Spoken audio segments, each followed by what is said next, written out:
Battlesphere Gold.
Battlesphere Gold for the Atari Jaguar.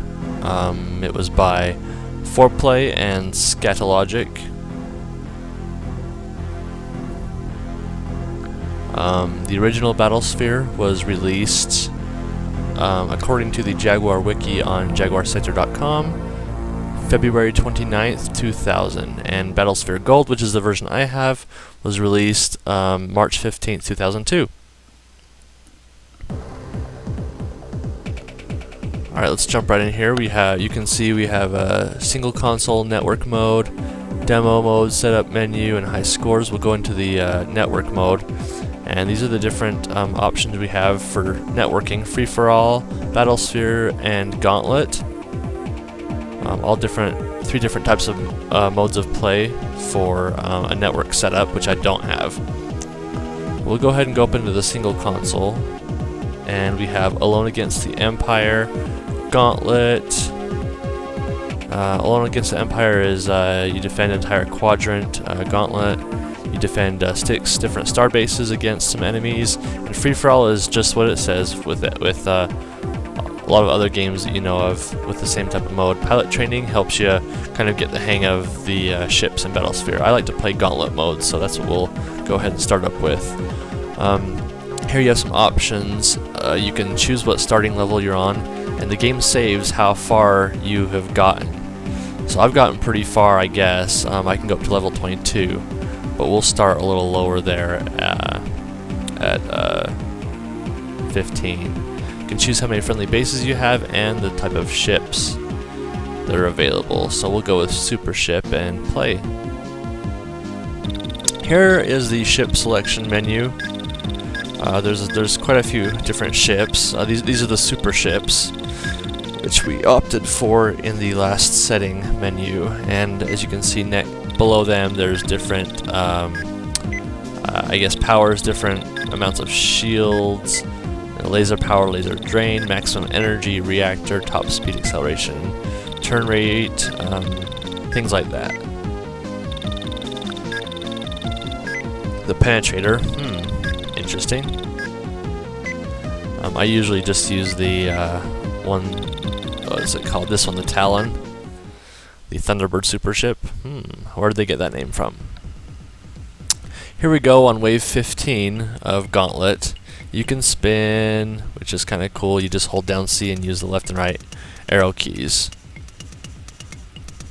You are in space, so it's dark. But here we have our first set of enemies. There's 3 of them. And on the bottom left and bottom right of your screen are radars. And the one on the left shows things in front of you. And the one on the right shows things behind you. And you might be able to see there's a little thing floating around with a little X over it in one of the radars. That is the currently selected enemy ship or target. You select that by hitting the number 3 key, and it chooses the next target closest to you, I believe. The game starts out fairly easy, but as the waves progress, it gets quite a bit more difficult.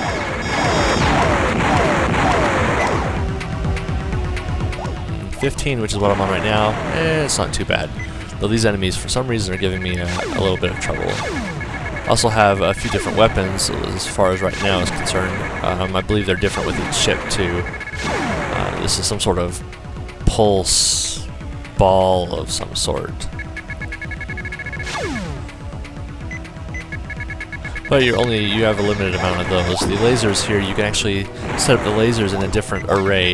You can either fire 2 at a time, 1 at a time. You have 4 banks on this ship, I believe, and probably all of them. You can fire from all 4 banks if you want, but you fire really slowly.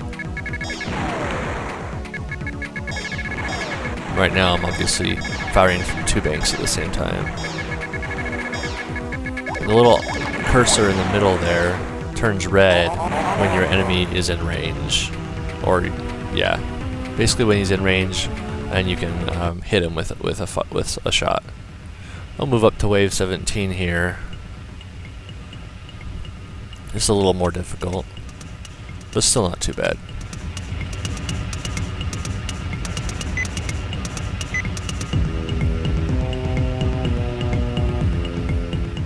This one we have 4 fighters on the way. Sometimes I like to just kind of steer away from them first and then kind of sneak up on them, but sometimes sneaking up doesn't always work. They stay with me.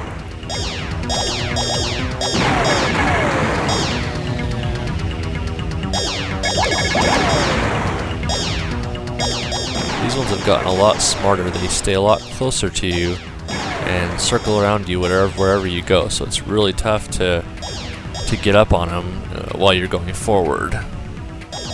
So sometimes you just have to hit the reverse a little bit, back it up, and then you can usually fire away.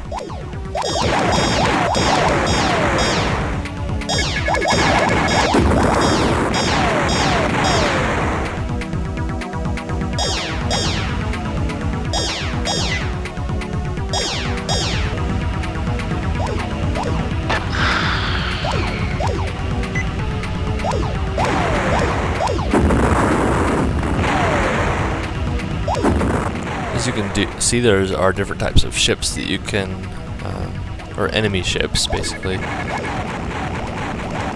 they all look really cool. Incidentally, many people agree that this game is one of possibly the game that shows off the most prowess that the Jaguar had. Developers really weren't given much of a chance to really learn the Jaguar and make use of its processors, but the folks at 4Play did a really good job of utilizing what they learned about the Jag's hardware and putting it to good use. I haven't seen any frame rate slow down yet, which is pretty amazing with how many polygons are flying across the screen at one time.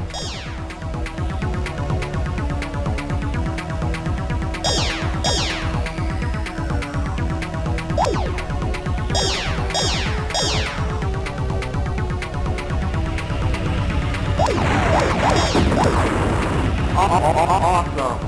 And here I've completed that wave, and we'll move on to a more difficult one.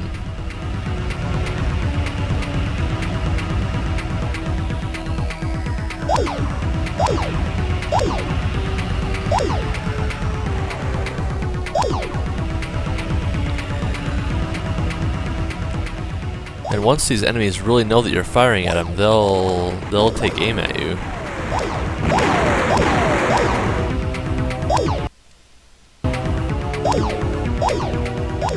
Here we have a bomber escort, big ships. Gives you a supernova sort of explosion, which is pretty cool.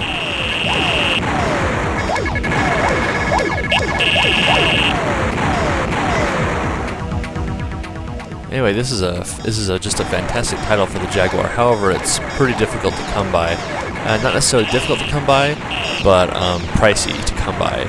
So that's why many people don't have it. The Battlesphere Gold version, which is the one I have right here, was originally listed at $160 from the manufacturer.